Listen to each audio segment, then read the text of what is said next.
Hello students and welcome back to अपनी कक्षा। जल्दी से अपनी एनसीईआरटी निकाल लो क्योंकि हम स्टार्ट करने वाले हैं आपके दूसरे चैप्टर के NCERT solutions why do we fall ill. ये चैप्टर बहुत इंपॉर्टेंट है, अगर आपको आगे जाके डॉक्टर बनना है ना तो अभी से आपकी तैयारी शुरू हो गई है। Why do we fall ill, भाई हम बीमार क्यों पड़ते हैं। इसके अंदर कुछ बेसिक क्वेश्चंस है, बेसिक कॉन्सेप्ट है, इतना डिफिकल्ट चैप्टर नहीं है ये। कुछ आपको नाम याद करने होंगे इसके अंदर जब आप एनसीईआरटी रीड करोगे कि कौन सी बीमारी कौन से वेक्टर की वजह से हो रही है या फिर कौन से माइक्रो ऑर्गेनिज्म, पैथोजन बोलते हैं उसको, कौन से पैथोजन की वजह से हो रही है। तो चलिए स्टार्ट करते हैं। आपका फर्स्ट क्वेश्चन है, how many times did you fall ill last year, what were the illnesses. आपको खुद ही आंसर करना पड़ेगा ये कि पिछले साल आप कितनी बार बीमार हुए थे और कौन कौन सी बीमारियां हो गई थी। First, think of one change you could make in your habits in order to avoid any of the above illnesses। आप कौन सी हैबिट्स में चेंज लाए हो कि आपको फिर से वो बीमारियां ना हो। तो लेट्स से इमेजिन कर लेते हैं कि हमें पिछले साल ना मलेरिया और डायरिया हुआ था। मलेरिया मच्छर के काटने से होता है और डायरिया सिवियर लेवल पे जब लूज मोशंस हो जाते हैं, दैट इज डायरिया। बॉडी में ना फ्लूइड्स की कमी हो जाती है डायरिया में बहुत ज्यादा। सो हम ये दो बीमारी को याद रखते हुए प्रिकॉशंस लिखने वाले हैं कि हमने क्या क्या हैबिट्स को चेंज किया जिसकी वजह से ये दो बीमारियां नहीं हुई होंगी। मलेरिया का मैं आपको थोड़ा सा बता देती हूँ। मलेरिया प्लाज्मोडियम नाम के प्रोटोजोआ से होता है। अब ये प्लाज्मोडियम डायरेक्टली हमारे अंदर आ जाए ऐसा बहुत कम होता है।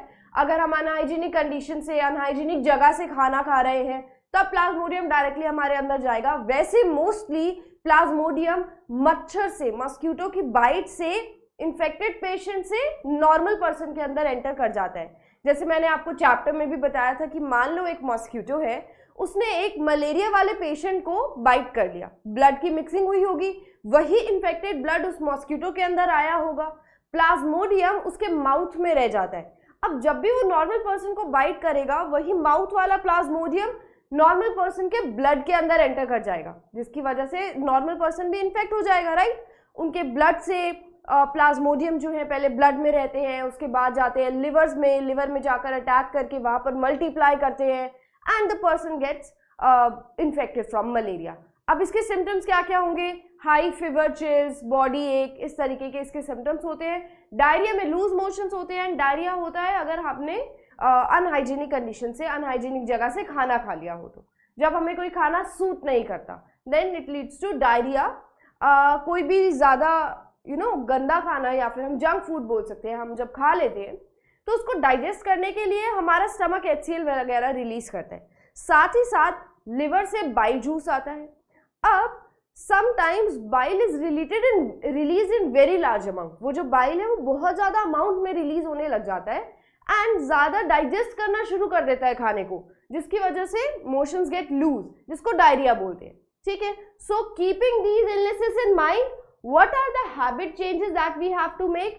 First of all, a person should maintain proper hygiene। आसपास सफाई रखना बहुत जरूरी है, तो पहला पॉइंट तो यही लिख दो, by maintaining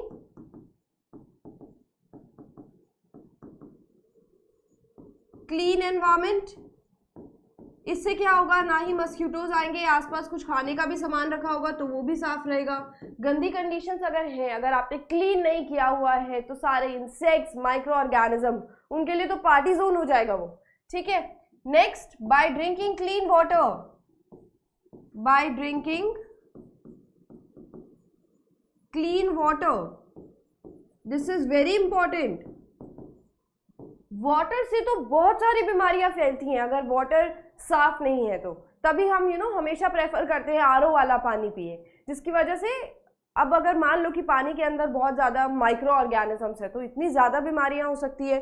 अगर हम कॉलरा की बात करें, टाइफाइड की बात करें, इनफैक्ट प्लाज्मोडियम भी अगर उस गंदे पानी में है तो भी तो हमें इन्फेक्ट कर सकता है। So by drinking clean water, basic points है, सब आपको पता ही है ऑलरेडी। अगर हमें मस्क्यूटो से खुद को बचाना है, सो प्रिवेंशन फ्रॉम मस्क्यूटोज। आप इसको और एक्सप्लेन करके भी लिख सकते हो, एनसीईआरटी के आंसर्स मुश्किल नहीं होते। सो आपकी हैबिट होनी चाहिए आंसर्स को फॉर्म करने की, किसी रेफरेंस बुक से देखने की जरूरत नहीं पड़नी चाहिए। प्रिवेंशन फ्रॉम मस्क्यूटोज, अब मस्क्यूटो से बचने के लिए क्या कर सकते हैं, नेट वाली विंडोज लगा सकते हैं। नेट की डोर्स आते हैं जो हम मेन डोर पर लगा सकते हैं और विंडो पर लगा सकते हैं।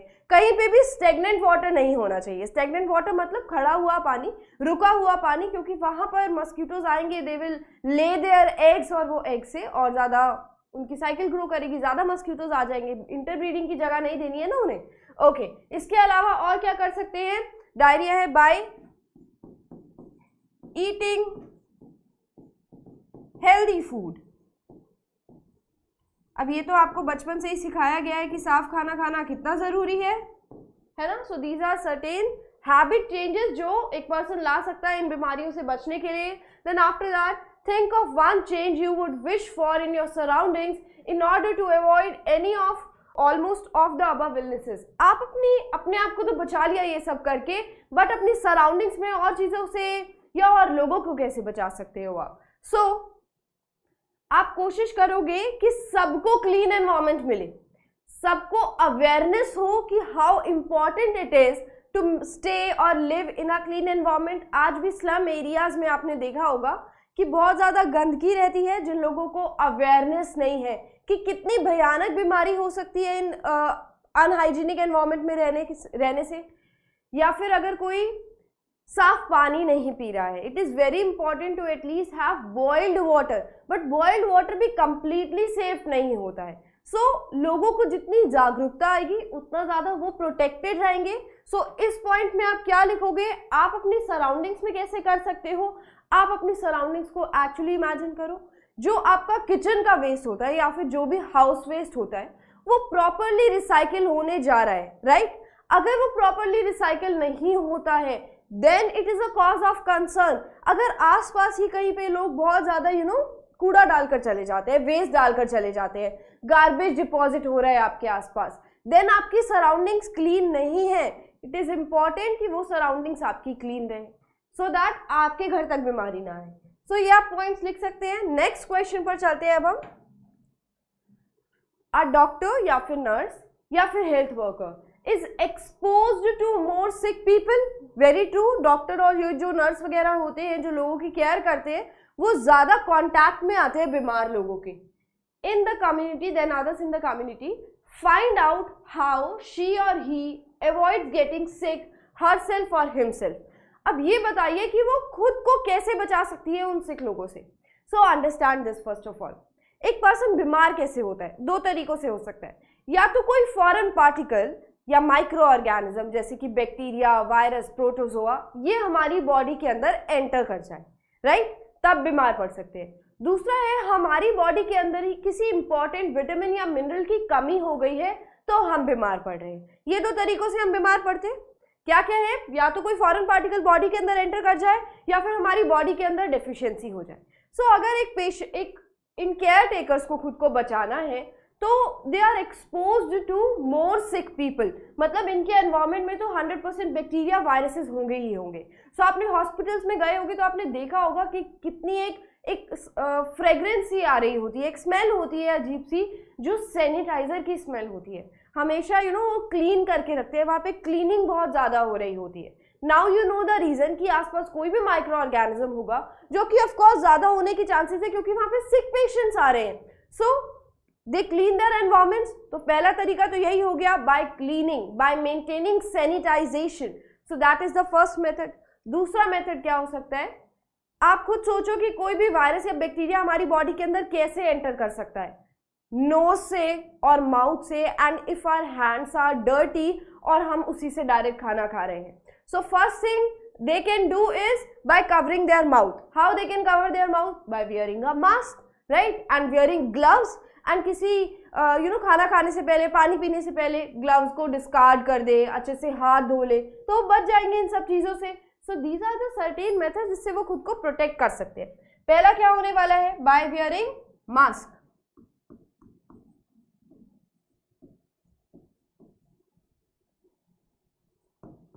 उसके बाद कोविड में हम बहुत सारी चीजें ऑलरेडी इस चैप्टर से रिलेटेड सीख चुके हैं। मास्क पहनकर, बाय वॉशिंग हैंड्स रेगुलरली। किसी पेशेंट को टच नहीं किया बट तो क्या हुआ, हाथ धोना तो बहुत ही ज्यादा जरूरी। By wearing gloves.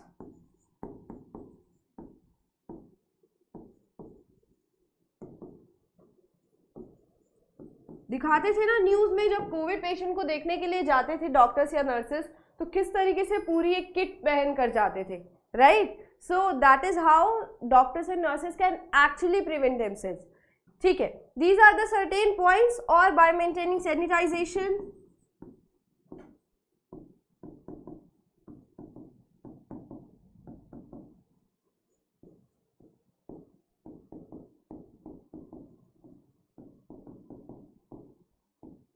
Okay, so these are the certain point जिससे एक केयर टेकर खुद को बचा सकता है। नेक्स्ट क्वेश्चन पे चले। Conduct a survey in your neighbourhood to find out what the 3 most common diseases are. Suggest 3 steps that could be taken by your local authorities to bring down the incidence of these diseases. So आपको 3 ऐसे famous diseases choose करने हैं और आपको बताना है that how you can prevent from, how can you take prevention from them, खुद को उससे कैसे बचा सकते हैं। 3 steps आपको लिखने हैं। Also those steps by your local authorities, मतलब आसपास के एनवायरमेंट की बात हो रही है। पर्सनली यहाँ पर आप उससे कैसे प्रिकॉशन ले सकते हैं उसकी बात नहीं हो रही है, आपको सबको ध्यान में रखते हुए इसका आंसर लिखना होगा। सो लेट्स से कि 3 जो बीमारियां हैं बहुत कॉमन, अगर हम ले डायरिया ले लेते हैं, cold and cough, viral fever, बहुत सारी बीमारी है। आप जो भी बीमारी देखोगे, अगर आपको कॉमन डिसीजेस देखने हैं तो आप उनकी यहाँ पर लिस्ट बना सकते हो। वायरल फीवर हो गया, टाइफाइड हो गया, मलेरिया हो गया, these are the common diseases जो हमें आसपास के केस में दिखते ही रहते हैं। इसके अलावा और क्या हो जाएगा? Viral fever, typhoid, malaria, cold and cough, influenza. So these are common diseases जिसकी हमें बात करनी है, ठीक है? Now you have to think of the precautions. सारे सेम आंसर्स हैं, वही प्रिकॉशंस लेने हैं। By maintaining sanitary conditions, by maintaining hygiene, sanitary, कुछ भी लिख सकते हो, जो भी आपको इजी लैंग्वेज में लगे आप अपने आंसर्स को खुद फॉर्म कर सकते हो। इसके अलावा और जो बहुत इंपॉर्टेंट पॉइंट आपको यहां पर लिखना है, that is by immunization. What is the meaning of immunization? Vaccine लगवा लो। स्मॉल पॉक्स हमारी अर्थ से कंप्लीटली खत्म हो चुका है। किसी जमाने में एक बहुत सीवियर बीमारी थी, ये जो मंकी पॉक्स की बीमारी है, कुछ ना कुछ उसके सिम्टम्स थोड़ी बहुत स्मॉल पॉक्स से ही मिलते हैं। स्किन पे ब्लिस्टर्स हो जाते हैं, फीवर हो जाता है, बॉडी में पेन होने लग जाता है। सो ये जो स्मॉल पॉक्स है ये हमारी अर्थ से अब बिल्कुल खत्म हो चुका है, क्योंकि जब ये आया था और इसकी वैक्सीन बन चुकी थी तो सारे लोगों को वैक्सीन लग गई थी, सारे लोगों को वैक्सीन लग गई और फिर ये डिसीज उनको कभी भी नहीं हुआ और फिर ये डिसीज आगे सर्वाइव ही नहीं कर पाया और अर्थ से खत्म हो गया, कंप्लीटली इरेडिकेट हो गया। कोई भी सिंगल केस नहीं आया था स्मॉल पॉक्स का बाद में। So this immunization is very important, ठीक है? इम्यूनाइजेशन में क्या होता है? वैक्सीन लगवा लेते हैं। वैक्सीन से हमारी बॉडी को एक बार जो डिसीज हो गया दूसरी बार नहीं होता है, हमारी बॉडी खुद ही उस डिसीज से फाइट कर लेती है। सो इसका ब्रॉड कॉन्सेप्ट है, ये आप लेक्चर में से रिवाइज करना है। इसमें और भी इंपॉर्टेंट क्वेश्चंस आ सकते हैं और वही बेसिक मेथड है। पहले तो सैनिटरी कंडीशंस, इम्यूनाइजेशन इंपॉर्टेंट है, उसके बाद of course buy drinking clean water या by drinking uncontaminated water. Contaminated मतलब ऑफ कोर्स जर्म्स वाला पानी, अनकंटामिनेटेड मतलब clean water.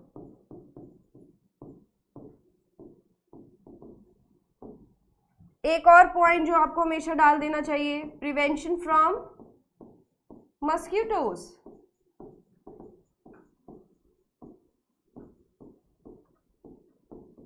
Washing hands before food.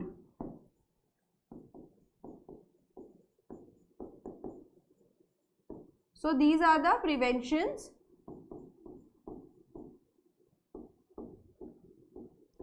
क्योंकि हम यहाँ पर सारे लोगों की बात कर रहे हैं ना, तो हम एक और पॉइंट लिख सकते हैं, by bringing awareness among the people.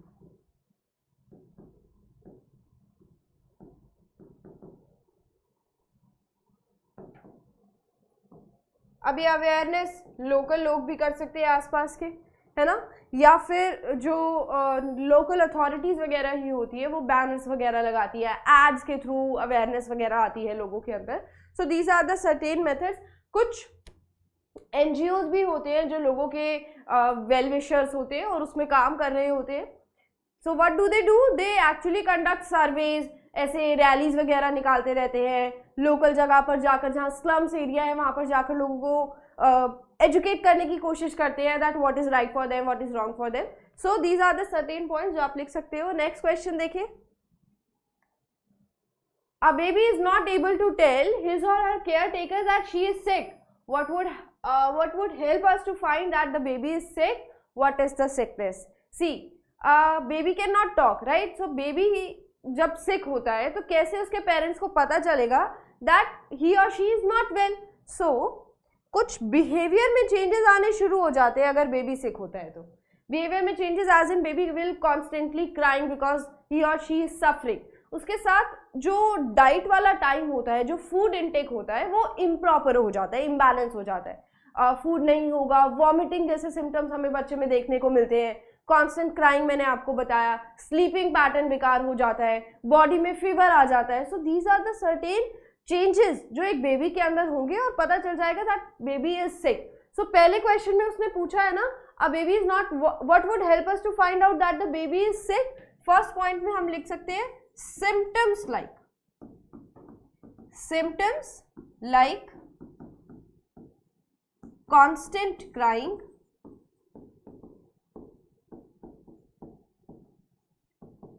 and temperature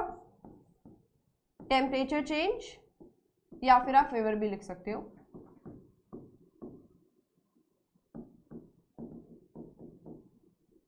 also last point जो हम देख सकते हैं कि वो खाना ठीक से नहीं खाएगा जो भी बेबी होगा. So constant crying, temperature change और fever, improper food intake.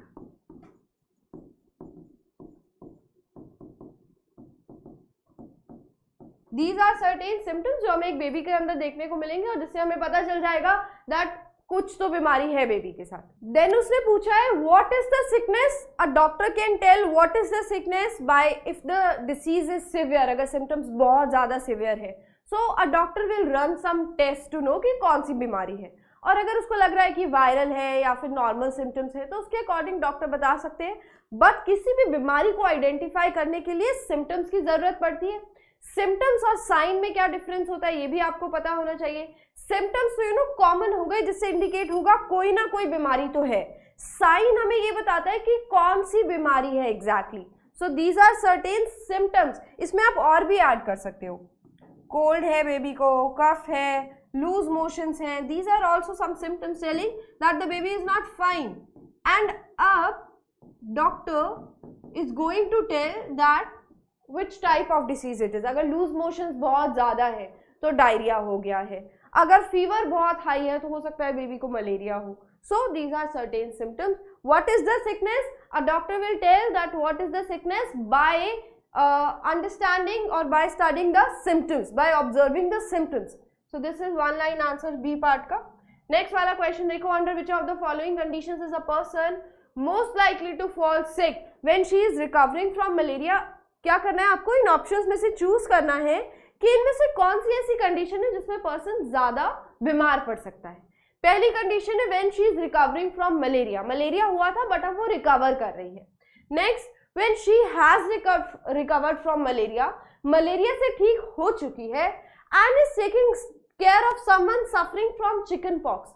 Malaria से ठीक हो गई बट उसके बाद किसका ध्यान रख रही है? जिसको चिकन पॉक्स है. नेक्स्ट देखो, when she is on a 4-day fast after recovering from malaria and is taking care of someone suffering from chickenpox.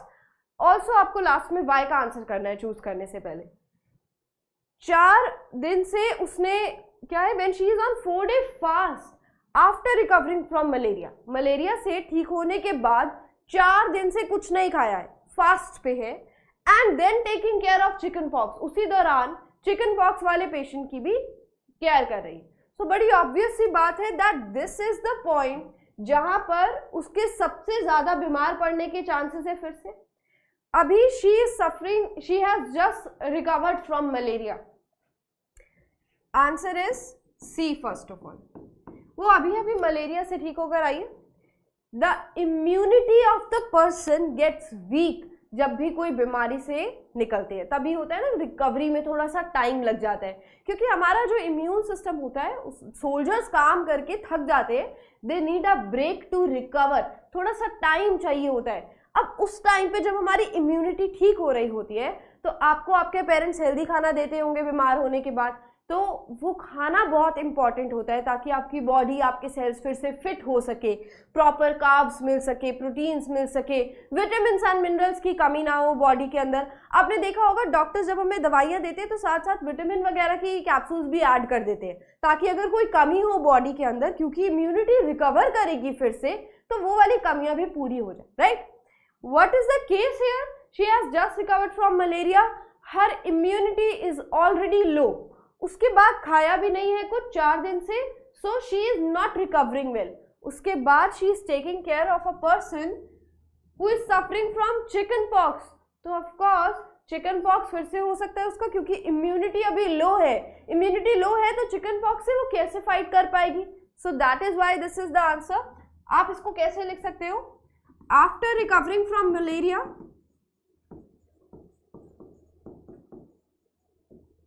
she has not eaten anything. After recovering from malaria,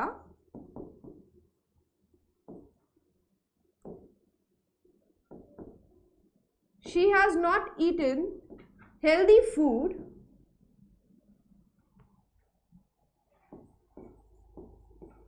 hence her immunity is low.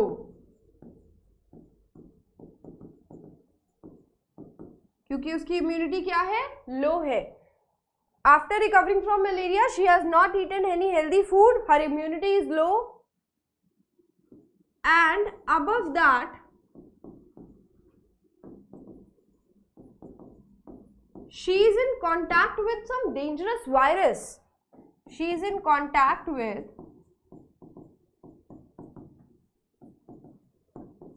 Chicken pox virus. Because of all these points, she is at high risk of getting sick, falling sick again. So आप इसको लिख सकते हो। This is the answer of this question. I hope समझ आया होगा। Next question देखते हैं। Under which of the following conditions are you most likely to fall sick? फिर से आपको चूज करना है कि इनमें से कौन सी कंडीशन में सबसे जल्दी बीमार पड़ सकते हैं। First, when you are taking examinations. When you are taking examination, then when you have traveled by bus and train for 2 days when your friend is suffering from measles. Why? तो बड़ा obvious answer है कि measles से अगर कोई सफ़र कर रहा है और हम उसके आसपास हैं तब जाकर हमें बीमारी हो सकती है।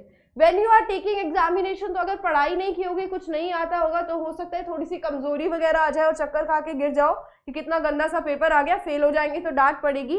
बट अगर हम एक्चुअली इसका आंसर देखें तो मीजल्स के कॉन्टैक्ट में आने से, measles is highly contagious, measles बहुत जल्दी फैलता है। सो अगर किसी फ्रेंड को है और आप उसके कांटेक्ट में हो तो बहुत जल्दी आपको भी हो सकता है वो। सो इसका आंसर हम लिखते हैं, चलो, when your friend is suffering from measles.